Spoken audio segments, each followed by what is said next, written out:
Ba ɗauka ne ba, ai an gama yakin ake ta wullo kayayyaki daga sama wasu a ƙona. In ka ga abin da kake so sai ka ɗauka kamar ya zama mallakin ka ake. Tom, assalamu alaikum wa rahmatullahi ta'ala barakatuh. Mai sauraro barkamu da ƙara kasancewa da ku a cikin wannan ta Hausa 24 TV. Kai kokari kamar subscribe da like domin samun sabbin bidiyo mu da zarar mu dora. Tom, mai sauraro kuna jin mu ne a cikin wannan ta Hausa 24 TV a yayin da aka kama ake hira da wanda suka je suka ci ganima gidan rarara. To, mai sauraro daga bakin mai ita dai barka ji abin da yake cewa su ganima suka ci a gidan rarara ba wai sata suka yi ba.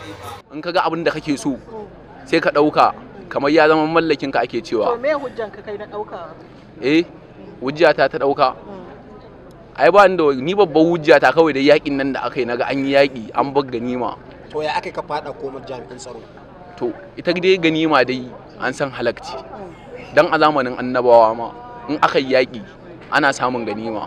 To da aka gama wannan yakin ni ma sai naga ai ganima. To mai sauraron ɗaya kenan daga cikin wayanda aka kama wanda suka ci ganima gida rarara inda yake bayyana cewa a zamanin annabawa ma an ci ganima ina ga zamanin Buhari wanda ya ce shi a lallai shi fa ganima ya ci yaƙi suka je kuma sun ci ganima.